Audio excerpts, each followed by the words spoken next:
Chicken nuggets! With ranch. Oh, wow.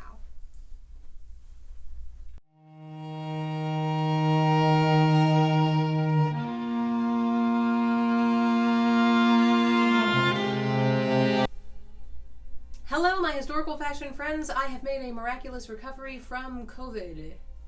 I have finally emerged from my bedroom after 9 days. I finally took a test and it was negative, but I'm still staying in my apartment for another couple of days.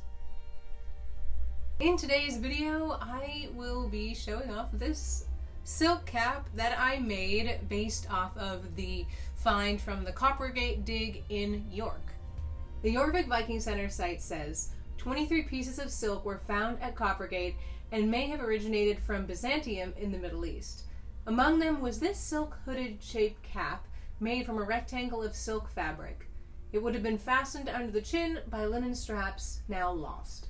The History of York site dates this piece from between 900 AD and 999 AD, and it's currently on display at the Yorkshire Museum. So this hood is a piece I am really pleased with. It's entirely hand sewn and I am really happy with the way it came out. I think all of the stitches look really good and it looks a pretty good amount like the actual historical piece, which you can kind of see more when I untie the straps. And luckily, because this piece is on display at a museum, I was able to find a lot of different angles of photos of it.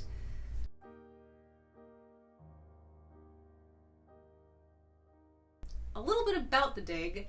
The Coppergate Dig started in 1976. The York Archaeological Trust excavated over 1,000 square meters, and over the next few years they uncovered an amazing array of artifacts and the remains of a Viking city beneath York streets.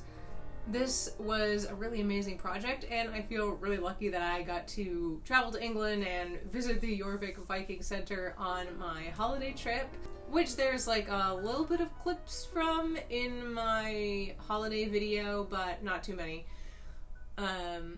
Hopefully if you are in York, you'll be able to go there yourself, or maybe check out some of the different articles on the Jorvik Viking Center site, which have some nice up-close pictures of some of the artifacts as well. This hood is a very simple piece which was made by folding the rectangle of silk fabric in half and then sewing along two of the sides, including the folded side. For my seam, I did a back stitch and then I clipped the curve and continued sewing the seam line down the folded edge as well, because that is what I could see from the pictures of the actual piece on display. The original was 8 inches by 24 inches, but that seemed really small for my head. I noticed from a lot of the actual bodies that they had in the museum that the people were a lot shorter than me. So a lot of the women's skeletons were either like 4'10" tall to like 5'4", and I'm just about 6 feet tall, so I'm a bit bigger than they were, and so my cap needed to be bigger for my slightly larger head.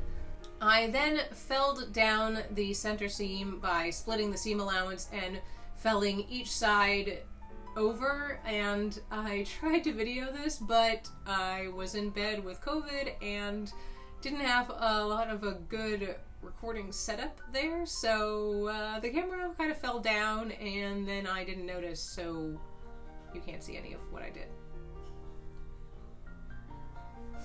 I think that this creates an attractive result, and it looks a lot like the photo of the extant piece, which I was really happy about. Even the sort of way that it ripples looks the same. I then hemmed the face edge and then the neck edge, and I tried to make it look like the same width of seam that I could see on the pictures of the extant garment, and I did stab stitching in 2 rows to secure it in place, and I think this looks like the same method that was used on the original. I started off making linen ties, but the color that I had of linen was really bright white, and since I was stuck in bed with COVID, I couldn't just go buy more fabric.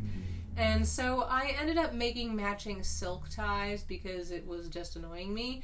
But they're only secured on with a few stitches, so it would be easy enough to remove these ties and replace them with linen ties if I wanted to in the future. It was hard to see where the ties would go from the extant garment, but I had found an article where someone else had done some research and found that the ties for the Jorvik cap were actually under the chin as opposed to the bottom of the actual hood, which allows it to kind of rest over your neck and keep your neck warm, versus this article said that the Dublin cap had the ties at the bottom, but this would kind of pull the cap up and not create as much neck warmth, where as you could see when I tie this cap, it still remains over the neck. So that would be kind of nice if it was a windy day and you would keep the breeze off of your neck. With the making of this cap, it feels as though this is the final piece to my full Viking lady outfit, and I'm going to be doing a get ready with me video and then moving on to the finishing touches on my 14th century outfit and doing a get ready with me for that as well, because I noticed people seem to really like those kind of videos.